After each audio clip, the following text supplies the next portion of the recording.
na identificação e reserva de espeluncas para se acomodarem.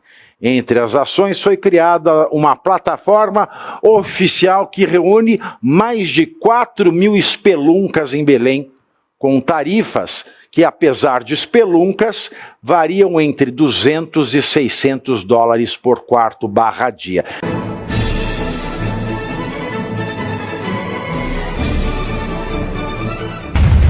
O início da 30ª Conferência das Nações Unidas sobre Mudanças Climáticas, a COP30, em Belém do Pará.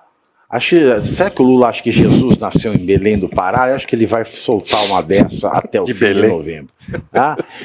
37 delegações estrangeiras ainda negociam hospedagem na capital paraense e deixam em dúvida a participação no evento. A oferta de hospedagem segue como um dos principais gargalos na preparação para o evento. O custo das diárias e a limitação de vagas têm dificultado o fechamento de contratos, especialmente para países menores e em desenvolvimento. Para mim, senhores, é a COP da exclusão social.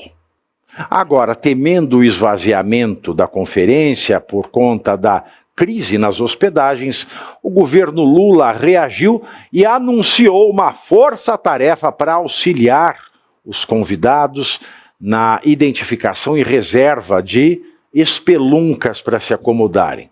Entre as ações foi criada uma plataforma oficial que reúne mais de 4.000 espeluncas em Belém, com tarifas que, apesar de espeluncas, variam entre 200 e 600 dólares por quarto/dia. Quer dizer o quê?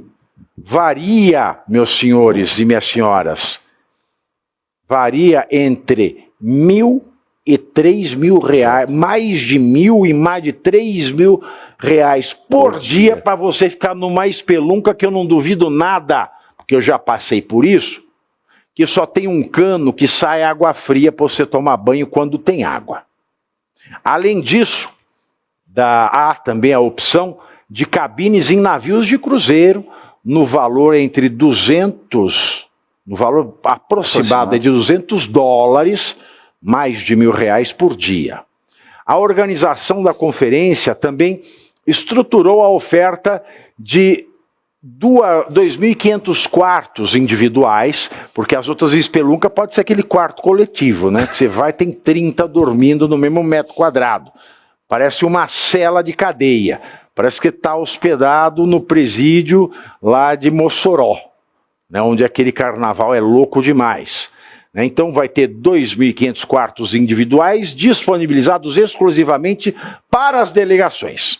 As acomodações foram divididas entre 15 quartos individuais por delegação, com tarifas entre 100 e 200 dólares, reservados para os 73 países classificados como LDCs, em português, países menos desenvolvidos, e PAIDs, pequenos estados insulares em desenvolvimento, além de 10 quartos individuais por delegação, com tarifas entre 200 e 600 dólares destinados aos demais países. O governo brasileiro também apoiou a solicitação dos países membros da UNFCCC de reajustar o auxílio da Organização das Nações Unidas, que cobre despesas em viagens oficiais, aprovado pelo órgão. O subsídio passou de 143 dólares para 197 dólares. Não cobre um quarto de 200 dólares, percebam. Por questões diplomáticas, a lista dos países confirmados no maior encontro para discutir medidas de combate às mudanças climáticas está em sigilo.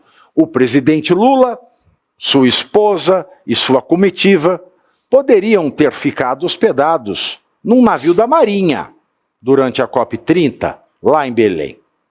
Mas o petista, no entanto, contudo, todavia, porém, ele considerou as instalações do barco militar inadequadas para as necessidades de Sua Majestade.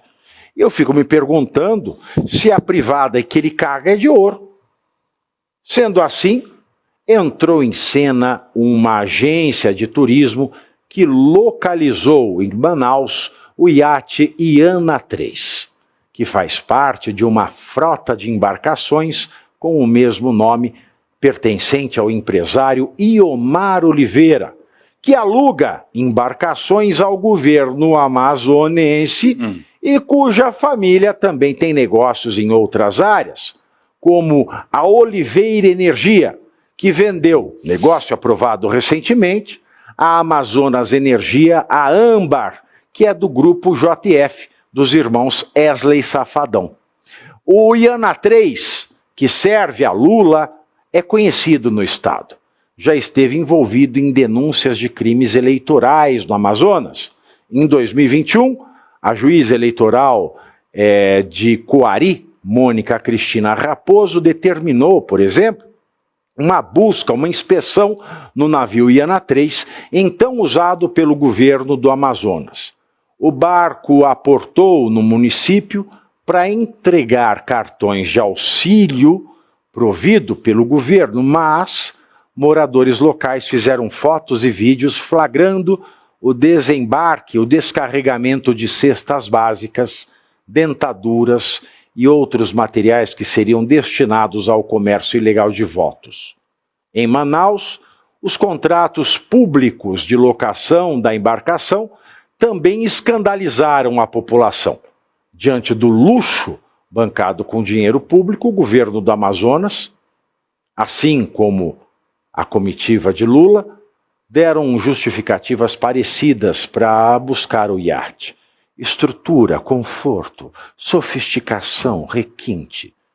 O custo de aluguel de um iate para o COP30 está em torno de R$450 mil, mas os custos envolvidos na negociação para aluguel do iate para Lula são secretos.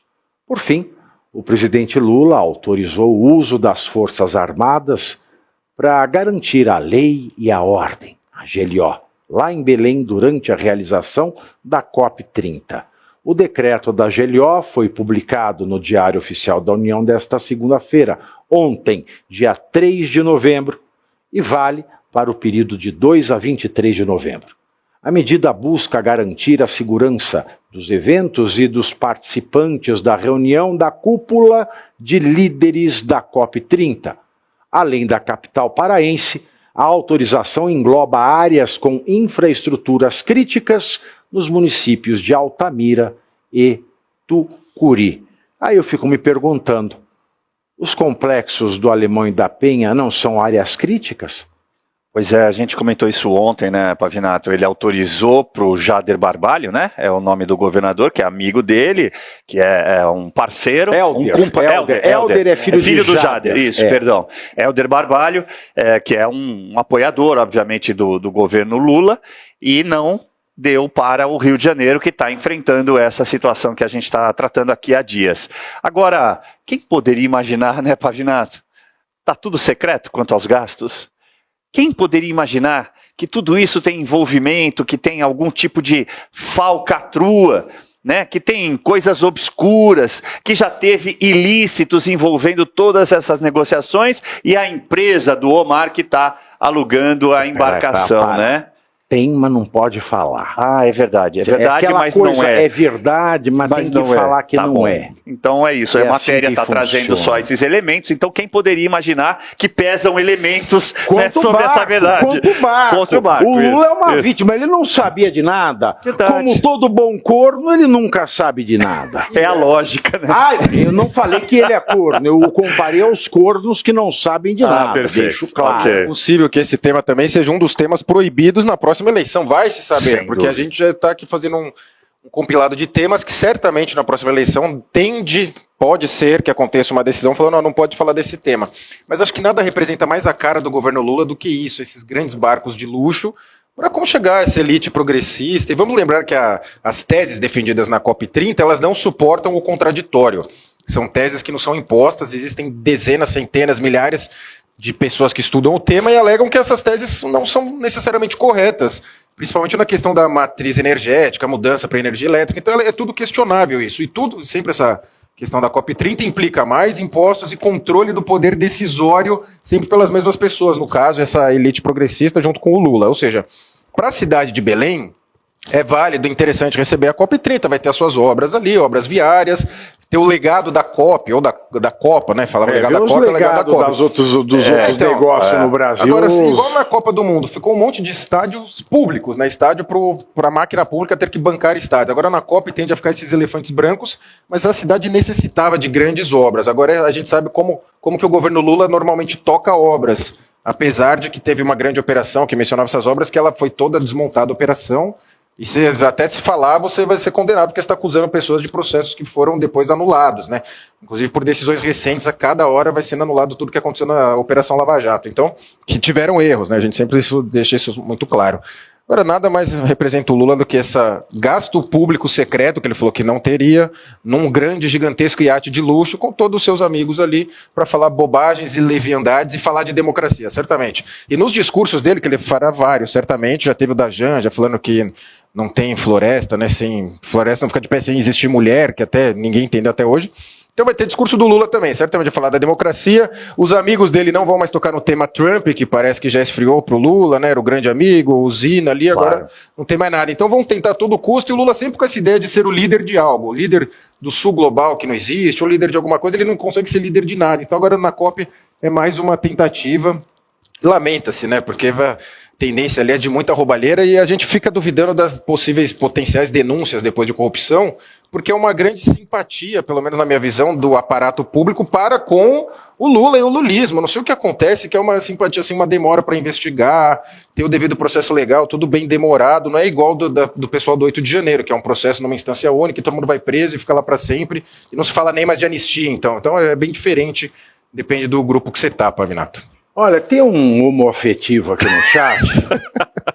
Que às vezes é corno, às vezes é homoafetivo. Hoje é um homoafetivo que se chama Giancarlo com Y.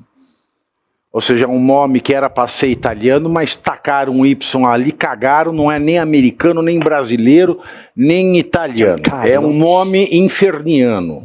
Giancarlo com Y. Ele está com uma blusinha babuche na sua foto, né? Você vê que é gente humilde, que vontade de chorar. E esta pessoa simples, né? Ele tá muito revoltado, porque nós estamos desrespeitando o presidente Lula. O Brasil é autossuficiente, né?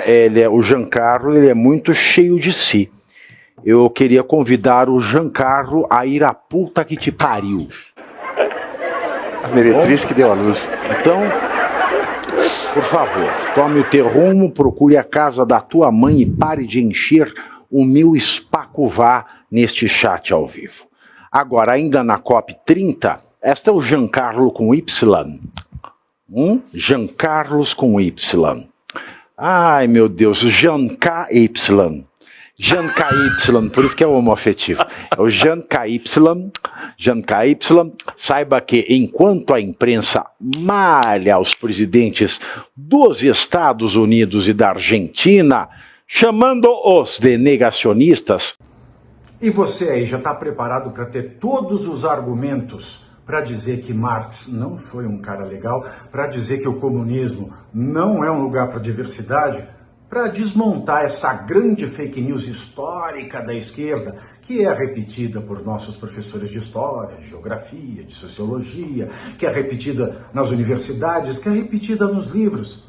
Está preparado para dizer por que Marx não era um cara legal e por que todo marxista raiz também não é, e por que o comunismo é terrível? Você já leu Nos Anais de Marx? Pois é, aqui nesse livro você vai encontrar tudo o que você precisa saber para responder aquele sabichão que diz que Marx é um cara legal, pois não é. Leia agora, Nos Anais de Marx, a trolha do comunismo transviado para encaçapar idiotes. À venda em todas as livrarias do Brasil, pelo site ou nas lojas físicas. Não deixe de ler.